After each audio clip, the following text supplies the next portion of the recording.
हमारी मज़ीद दिलचस्प और मालूमाती वीडियो देखने के लिए हमारे चैनल को सब्सक्राइब करें और बेल आइकन को प्रेस करना ना भूलें। बिस्मिल्लाहिर्रहमानिर्रहीम, मैं मोहम्मद सईद अवान अपने 1 to 1 चैनल के साथ। आज हमारे साथ मौजूद है मानसरा के सोशल एक्टिविस्ट और पॉलिटिकल शख्सियत मोहम्मद रफ़ीक अवान साहब। आज हम पाकिस्तान के सियासी सूरत हाल और स्पेशली जहांगीर तरीन ग्रुप के हवाले से रफ़ीक साहब से कमेंट लेंगे और साथ ही मानसरा के जो पाकिस्तान तहरीक इंसाफ पॉलिटिकल पार्टी के जो कारकर्दगी है उस पर बात करेंगे और पाकिस्तान तहरीक इंसाफ के जो नुमाइंदे हैं उनका आइंदा का मुस्तकबिल के बारे से बात करेंगे और एंड पे जो है रफ़ीक अवान साहब की ज़िंदगी पॉलिटिकल मुस्तकबिल के हवाले से बात करेंगे। तो हमारे साथ मौजूद हैं मानसरा की पॉलिटिकल शख्सियत जनाब रफ़ीक अवान साहब हमारे साथ मौजूद हैं। हम आपको वेलकम करते हैं। जी सर, रफ़ीक अवान साहब, जैसा कि आप जानते हैं कि पाकिस्तान के आजकल के पॉलिटिकल हालात में जैसे पाकिस्तान तहरीक इंसाफ को बहुत सारी मुश्किलात हैं इकनॉमिकली और भी बहुत सारे सूरत हाल हैं और ख़ास तौर पे आपने देखा होगा कि एक न्यू हम ख्याल ग्रुप जहांगीर तरीन का ग्रुप आए, इसके हवाले से आप क्या इस पर कमेंट्स करेंगे? जी बहुत शुक्रिया जी सईद अवान साहब। मैं सबसे पहले आपका शुक्रिया अदा करता हूँ कि आपने मुझे इस अहम इशू पे बोलने का मौका दिया। सबसे पहले जो आपका क्वेश्चन है जी, जहांगीर तरीन ग्रुप और पाकिस्तान तहरीक इंसाफ के फ्यूचर के बारे में या उसकी सियासी सूरत हाल के बारे में बात करने के लिए, तो जहाँ तक मेरा जो एनालिसिस है या पूरे पाकिस्तान के एनालिसिस है, जहाँ तक तहरीक इंसाफ का जो मोटो था, जो उनका एक नारा था, उस पे तहरीक इंसाफ को जिस तरह परफॉर्म करना चाहिए था, लोगों की जिस तरह एक उम्मीदें वाबस्ता थी तहरीक इंसाफ के साथ, वो उस तरह प्रॉपर तरीके से पूरी नहीं हो पाई जिस तरह होनी चाहिए थी। उसके पीछे एक बहुत बड़ी रीज़न है कि एक तो कोरोना वायरस की एक बहुत बड़ी रीज़न है कि जिसका जो असर है वो पाकिस्तान की इकॉनमी के ऊपर पड़ा और उस इकॉनमी का से इफ़ेक्ट जो है वो आम आवाम हो चुकी है, जिसकी वजह से आवाम का जो एक ट्रस्ट था तहरीक इंसाफ के ऊपर, वो ट्रस्ट थोड़ा सा डाउन हो गया, लेवल डाउन हो गया ट्रस्ट का। तो पाकिस्तान तहरीक इंसाफ के पास अभी भी टाइम है, मौका है, अगर वो स्पेशली जो इस वक्त इन्फ्लेशन है, जो महंगाई है, अगर वो महंगाई के ऊपर कंट्रोल कर लेते हैं तो मेरे ख्याल से तहरीक इंसाफ वापस उसी मकाम पे आ जाएगी जो 2018 का मकाम था। उसमें कोई इशू या कोई प्रॉब्लम नहीं है। काफ़ी सारे जो इश्यूज़ ऐसे हैं जहाँ पे तहरीक इंसाफ ने बहुत अच्छा परफॉर्म भी किया है, स्पेशली आप करप्शन की बात करें तो उसके ऊपर काफ़ी अच्छे उन्होंने स्टेप लिए हैं। लैंड माफिया के ऊपर काफ़ी उन्होंने अच्छे डिसीजन लिए हैं। तो तहरीक इंसाफ को बहुत बड़े चैलेंजेस हैं इस टाइम, जो स्पेशली जो आपके जो माफिया है, जिसको हम आप कहते हैं कि बहुत बड़ा माफिया, जो महंगाई की जिसकी वजह आपके कमेंट्स आ गए कि बहुत सारे चैलेंजेस हैं, इसके बावजूद पीटीआई ने डिलीवर किया है और पेंडेमिक की वजह से, कोविड-19 की वजह से थोड़ा उस पे असर पड़ा है। लेकिन अभी पाकिस्तान तहरीक इंसाफ के पास 2-2.5 साल का टाइम मौजूद है जी, उनके पास टाइम मौजूद है, वो परफॉर्म कर सकते हैं और आइंदा के जो अपने सियासी जी। तो जहाँ तक जहांगीर तरीन की बात करते हैं, जहांगीर तरीन तो कुछ भी नहीं है सर। मैं आपको एग्जाम्पल देता हूँ, रियाम खान की एग्जाम्पल है आपके पास, उसके बाद आयशा गुललई की एग्जाम्पल है, जावेद हाशमी आपके पास एज ए एग्जाम्पल है कि जिसने भी तहरीक इंसाफ के साथ गद्दारी की, जिसने इमरान खान के साथ गद्दारी की, वो उसका सियासी मुस्तकबिल हमेशा तबाह हुआ है। तो यहाँ भी जहांगीर तरीन स्पेशली 90s में अगर आप देखें तो जहांगीर तरीन एक आम से प्रोफेसर थे, पंजाब कॉलेज के मेरे ख्याल से एक प्रोफेसर थे और आज वो एक बिजनेस टाइकून है पाकिस्तान के। तो ये पैसा कहाँ से आया?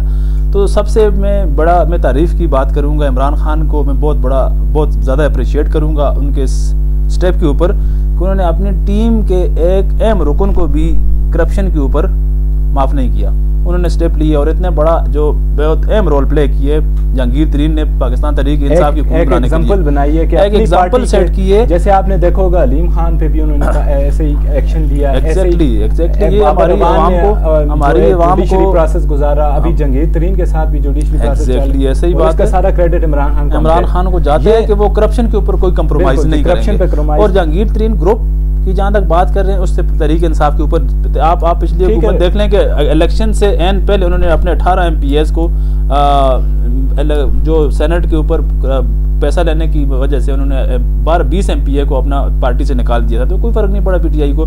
और अब भी ये जो लोग हैं 20, 22, 30 लोग जो अभी भी हैं जो जंगीर ग्रुप पे, अगर इन्होंने गद्दारी की तो इनका सियासी मुस्तकबिल तबाह हो जाएगा। ठीक है रफीक भाई, आपका मैंने कमेंट ले लिया, जंगीर तरीन पे ही बात होगी। ये तो हाई प्रोफाइल मतलब पाकिस्तान की आला सियासत की बात की हमने, इसका आपने बहुत अच्छा रिस्पॉन्ड किया। और इसके अलावा मेन जो हमारा कंसर्न है, जो हमारे मानसरा में सियासी हालात हैं, जो मानसरा में पाकिस्तान तहरीक इंसाफ के कैंडिडेट्स हैं और दूसरे भी जो कैंडिडेट्स हैं, उनकी कारकर्दगी को आप कैसे देखते हैं? उन्होंने क्या डेवलपमेंट की है? स्पेशली मैं बात करूंगा जिस तरह पूरे पाकिस्तान का इस टाइम इकोनॉमिकली पाकिस्तान काफ़ी डाउन है, स्पेशली उसकी डाउन होने की वजह कोई तहरीक इंसाफ नहीं है, बल्कि उसके ऊपर पीछे बहुत सी और रीजंस हैं। किसी से काफ़ी सेक्टर्स ऐसे हैं जहाँ पे काफ़ी इम्प्रूव भी किए तहरीक इंसाफ ने। तो मानसरा के हवाले से भी बात करूँ तो सेम वही इफेक्ट जो है वो मानसरा के ऊपर भी है। तो मानसरा के अंदर भी वो डेवलपमेंट जिस तरह होनी चाहिए थी, जो लोग एक्सपेक्ट कर रहे थे, इस टाइम मानसरा में डेवलपमेंट के हवाले से बहुत पीछे है। आप पूरे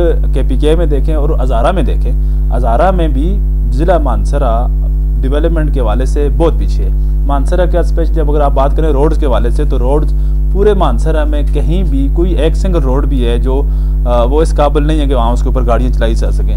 मतलब आप ये गधा गाड़ियों का रोड भी आप नहीं कह सकते। रोड तो चले एक इशू है, मानते हैं कि इशू है, लेकिन मेन जो कंसर्न है हमारा, तो उसके अलावा भी सेहत का है, तलीम मतलब आप सेहत के वाले से भी इश्यूज हैं। मानसरा में सबसे बड़ा इशू हमारी हॉस्पिटल का। आज हम पिछले 30 साल से मतलब यही रोना रो रहे हैं कि मानसरा का एक सिंगल हॉस्पिटल था जो पूरे डिस्ट्रिक्ट को, बल्कि 2-3 पिछले बडग्राम को भी वो कवर कर रहा था। इवन के गलगित बल्तिस्तान तक से लोग भी यहाँ आते थे। तो वो हॉस्पिटल अभी तक तामीर नहीं हो सका, वो कंप्लीट नहीं हो सका, जिसकी वजह से सेहत के वाले से हम बहुत पीछे हैं। तो मैं स्पेशली मानसरा के नुमाइंदों से ये डिमांड करूंगा, रिक्वेस्ट भी करूंगा कि आप कोशिश करें कि ये हॉस्पिटल कंप्लीट हो जाए। उसके अलावा बाकी डेवलपमेंट के वाले से बात करेंगे, जो इंफ्रास्ट्रक्चर सबसे बुनियादी ज़रूरत होती है। आपके इंफ्रास्ट्रक्चर, आपके रोड्स नहीं है तो आप बाकी डेवलपमेंट को भी डेवलपमेंट नहीं कर सकते। तो रोड के वाले से बहुत पीछे हैं। तो हमारे जो सियासी जो नुमाइंदे हैं उनका मुस्तकबिल भी अभी इसी चीज़ से रिलेटेड है कि अगर मानसरा में काम होंगे तो लोग इनको आगे दोबारा सिलेक्ट करेंगे, इलेक्ट करेंगे। कहा कि सियासी मुस्तकबिल उनका है, 3 साल का जो है पीरियड पाकिस्तान तहरीक इंसाफ का जो है गुजर गया है। आगे मतलब नेक्स्ट इलेक्शन होगा 2023 में, तो इसके हवाले से आप उनका क्या मुस्तकबिल देखते हैं? कैसी उनकी, जैसे मैं आपको बता चुका हूँ कि मानसरा के जो इश्यूज हैं, जो मसाइल हैं, सबसे बड़ा जो मसला इस टाइम में 2 मसाइल हैं, 2 बड़े।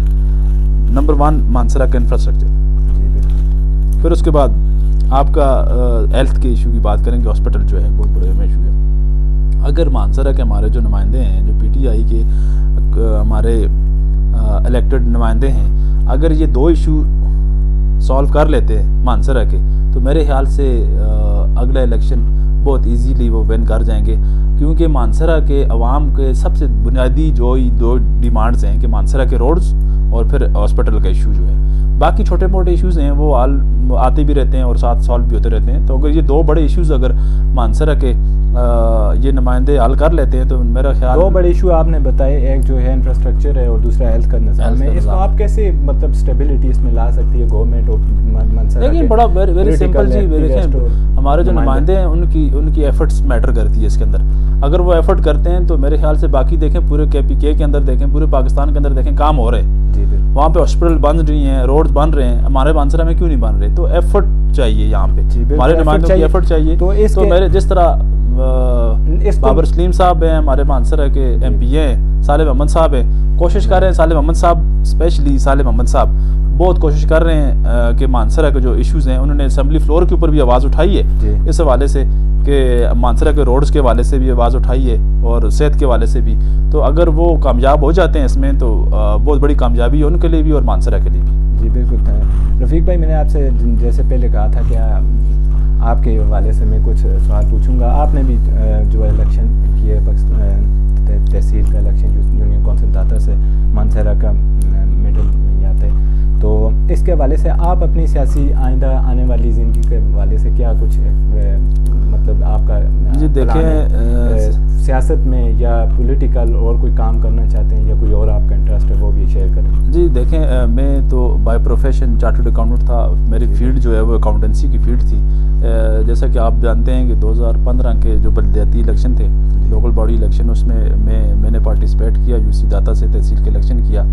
तो उस इलेक्शन के बाद जो मुझे रिस्पांस मिला, जो मुझे मेरे यूनियन काउंसिल के लोगों ने मुझे जितना रिस्पांस दिया, पॉजिटिव रिस्पांस, मुझे जो रिस्पेक्ट दी, तो मैं इन सारों को मैं सलाम पेश करता हूँ। अपने सारे जितने भी फॉलोअर्स हैं, मेरे दोस्त हैं, जो मेरे भाई हैं, नौजवान हैं, तो उस रिस्पांस की वजह से, उनकी उस रिस्पेक्ट की वजह से फिर मैंने जॉब, अपनी फील्ड, अपना कैरियर मुझे छोड़ना पड़ा। और क्योंकि मुझे रहना था इन लोगों में, इनके साथ मैंने टाइम गुजारना था, इनके मसाइल को जितना मुझसे हो सकता है मुझे हल करना था। तो इन फ्यूचर मेरा यही प्लान्स हैं। उसके बाद मैंने जॉब छोड़ के मैं यहाँ सेटल हो गया हूँ। तो अब यहाँ पे मेरा फ्यूचर के प्लान्स तो इंसान बनाता है, बाकी अल्लाह पाक की मर्ज़ी होती है कि वो क्या चाहते हैं। तो मेरे प्लान्स तो यही हैं कि मैं यहाँ रहूँ और मैं अपने लोगों के लिए सर्व करूँ जितना मुझसे हो सकता है। तो कर भी रहे हैं और इंशाल्लाह आगे भी करते रहेंगे। तो मैक्सिमम मेरी यही कोशिश होती है कि हम लोगों को ज़्यादा से ज़्यादा अवेयर करें, अपने राइट्स के वाले से अवेयर करें। आज तक हमने जितना भी काम किए, पूरे मानसरा के अंदर हमारा एक ग्रुप है जितने नौजवान लोगों का, तो हमने कोशिश की है कि लोगों को ज़्यादा से ज़्यादा अवेयरनेस दें अपने राइट्स के वाले से। जब लोग अपने राइट्स को पहचान लेंगे तो मेरे ख्याल से उनको किसी ठेकेदार की ज़रूरत नहीं पड़ती, किसी जंतरी मंत्री की ज़रूरत नहीं पड़ेगी। तो वो अपने मसले ख़ुद भी हल कर सकते हैं, वो किसी डिपार्टमेंट में जाके बात भी कर सकते हैं अपने हकूक़ के लिए। तो मेरा आगे का प्लान यही है कि इंशाल्लाह अगले लोकल बॉडी जो इलेक्शन है, आप लोकल बॉडी इलेक्शन का प्लान है या आपने जो आगे आने वाले जो जनरल इलेक्शन है? देखें जी, अभी मेरी फर्स्ट प्रायोरिटी तो यही है कि मैं लोकल बॉडी इलेक्शन में पार्टिसिपेट करूं अपनी यूसी से, और शॉर्ट कमेंट्स करें जी। तो उसके बाद आगे इंशाल्लाह फ्यूचर प्लान, उसके बाद अगला नेक्स्ट प्लान फिर बाद में डिसाइड करेंगे कि मेरा प्लान है नेक्स्ट के प्रोविंशियल असेंबली के इलेक्शन भी करने का प्लान है। लेकिन फर्स्ट मैं कोशिश करूंगा कि जो पार्टिसिपेट करूं वो अपना। ठीक है रफ़ीक भाई, आपको थैंक यू फॉर जॉइनिंग। बहुत शुक्रिया जी। मेरा ये प्रोफेशन नहीं है, मैंने कुछ किसी की रिक्वेस्ट है, आपसे थोड़ा टाइम लिया था, तो बहुत शुक्रिया। बहुत शुक्रिया जी, आप सबका बहुत शुक्रिया।